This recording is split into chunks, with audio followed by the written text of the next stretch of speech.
What's up, Sooner Nation? Welcome back to the Sooner Surge for a little midweek preview of OU Cincinnati, 11 a.m. kick. It's a big noon kickoff on Fox Sports. Going to be exciting there at Cincinnati Stadium. Big matchup. Let's get into it. Before we do, though, make sure you're subscribed to the Sooner Surge.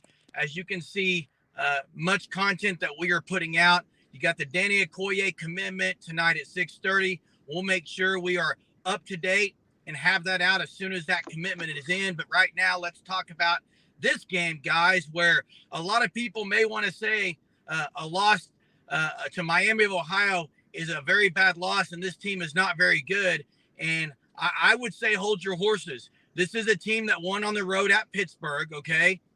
This is a team that's got some dudes and are ranked pretty high in some categories. And I'll just start first, guys, with a guy that's up there in the Big 12 in receiving with the most receptions and yards, and a guy named Xavier Henderson, guy that has transferred from Florida, already has 20 receptions in 3 weeks. So this is a guy I think Woody Washington this week, guys, is going to be tested in a great way, and we'll see how great Woody Washington is. I think this is a big week for Woody Washington. I expect him to really put Henderson on lockdown mode.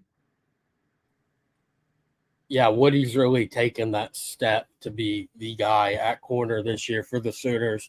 I know SMU, which granted that game, Jordan Hudson didn't really get thrown out there on Woody, but he was that big receiver. He was a former 5-star. And for the Sooners to go against him, that was the talk all week, is how they're going to be able to shut him down. He had 0 receptions that game. Obviously, with Xavier, they feed him a lot. 20 receptions through 3 games. That's a lot. That's a lot of targets. I'm not sure on his target numbers, but averaging almost 15 yards per reception. That's going to be big for the Sooners to prevent. Need to see the zone defense improve. That's been where these big plays have been happening, is when the running zone defense just happens to be the time that the pass rush isn't getting necessarily the pressure immediately. They're not getting the sack, but they're not even getting the pressure. Quarterback has just enough time to throw. He's throwing it into a wide open zone. There's been a few miscommunications. I know one of the Tulsa touchdowns last week, Makari Vickers kind of abandoned his zone at one point. That gave up a touchdown. Nye Walker's been great, but there was a play, like a 20-yard pickup against SMU, abandoned the zone. He thought there was someone else there. He thought he could go back and double for whatever reason, another receiver, and 20-yard gain given up. So that's going to be a big thing. But the biggest thing is the rushing game. Cincinnati's 8th in the country in rushing offense. Oklahoma's 15th in the country in rushing defense. Rush defense this year has been the best I've seen personally, really since I can remember. That's just how bad the rushing defense has been over the past 10 years. This year it's been great. Danny Stutzman, notably, he's leading the team in tackles pretty much every single week. So that's the battle of the trenches has been the theme this week. That's what's been said really every media availability. Is how this game is really going to come down to the trenches. Well, and if you look at Danny Stutzman, you mentioned the difference this year is Danny Stutzman's making tackles at the line of scrimmage or behind and not 7 yards down the field. Makes a big difference when your defensive line is kind of holding on blocks and giving you room to get in there. So it will be a big test for the defense. But, guys, think back to last year. This is not much different than last year, okay? Last year, OU was 3-0, coming off the win at Nebraska where they dismantled Nebraska, okay, just like they did TU. Kansas State last year was coming off a home loss to Tulane, if you remember right. Coming into Norman, people had ruled them out saying, oh, they must not be any good. They come into Norman, they beat OU. This year, Cincinnati coming off a loss to Miami, and people are saying, well, they might not be as good. Like Jeremy said, you got to be careful there. It's college football, and very similar conditions to last year. We'll see how Oklahoma responds this week. Well, Tulane won the Cotton Bowl. They won a New Year's Six Bowl last year. And comparing them to, it's not Miami, it's Miami, Ohio. that Cincinnati just lost to this past week. The similarities are there in that, but it's two very different teams. That Tulane team was a very good football team last year to pull off the road upset against Kansas State. Miami, Ohio, they're not Tulane. Right. And what I would say is I see the comparison with, a team coming off a loss. Maybe you're overlooking them.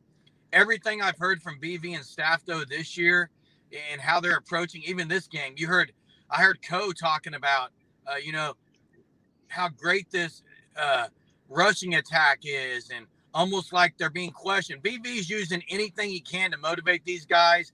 So I expect, and obviously you're on the big noon kickoff, this crowd's going to be raucous.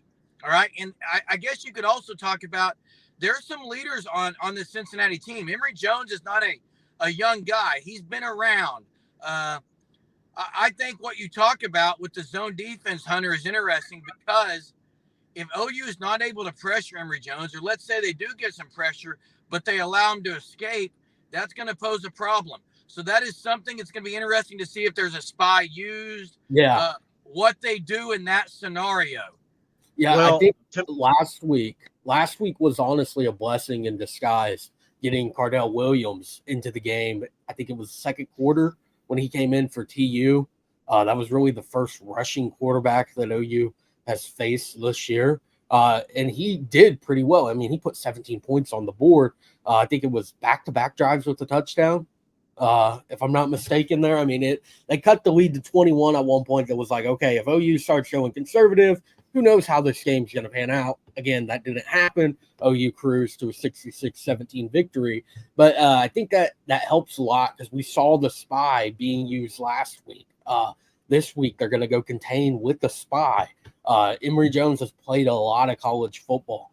I think he's a sixth-year senior, something like that. I mean, he was at Florida for, I believe, like 3 years, and then at Arizona State for a few, now at Cincinnati. So a veteran guy that's played a lot of college football at the high level. He played in the SEC for a few years at Florida. It's been hit or miss on how he's going to perform. It's going to be an interesting matchup for the defense, but I think it's going to come back to depth on that part. It's a lot easier to run QB spies, QB contains when you're able to rotate guys in and out. This was the case last year. It would be in for a tough, probably an offensive shootout. Yeah, and I mentioned the K-State game earlier, and that's another reason why I was drawing a comparison is because if you remember right, Adrian Martinez really, OU's defense had looked great, and then Adrian Martinez kind of really hurt him, and so in the run game especially. So you're right, and if you've heard the player interviews, they've talked about rushing upfield, like Trace Ford said. You can't let him get outside. You got to keep your containment when you're rushing up the field. So they're very aware of what they need to do. Now they just have to go out and execute it, period. Yeah, and the other thing, guys, is they're a good sack team. I don't remember exactly what the ranking is, but the O-line's going to be tested this week because of their quarterback sack opportunities that they've been able to take advantage of this year. So, with Savion Byrd not being in, it's going to be a good test for young guys and for this line to see what they can do and protect Dylan Gabriel. Because if they can protect Dylan Gabriel, I look for him to be able to put up some big numbers this week. But, guys, it's weird because this is a conference opponent, and it feels like it's not, isn't it? I mean, it feels like you're going to a non-conference environment, but this is a conference opponent. This is a massive first Big 12 conference game this Saturday. Yeah, of the games leading up to Texas, for sure, non-conference or conference game, sorry. This is the biggest one. Back to what you said on Cincinnati's defense, they are 16th in the country in sacks. They have 10 of them. OU's only allowed 1 sack this year. That was on the busted play. Savion Byrd just got beat. It was a very good play by SMU. That was the only sack, so it's going to be interesting. Caden Green might be getting the start with Savion Byrd's status being unknown. Maybe we see Troy Everett. Who knows? But it's going to be a good test for the offensive line. The Cincinnati defensive line is very impressive. They know that. They've been told they've watched the film. It's been made very clear to the team this week that Cincinnati is not an opponent to overlook. You got to win the week. Yeah, and you have to, your goal is a Big 12 championship to be in there, you can't lose this game, because you lose a game like this, chances of making the Big 12 championship game, unless you run the table, very slim. Yeah, everything I've heard from the staff, from the players, sounds like the mind frame's in the right spot. It's going to be exciting, guys. 11 a.m. kick. OU's used to these. They're not surprised by this. And make sure you're tuned into the Sooner Surge. We will have someone on this week to preview the game from the Cincinnati perspective, or maybe even someone else. So make sure you're subscribed to the Sooner Surge.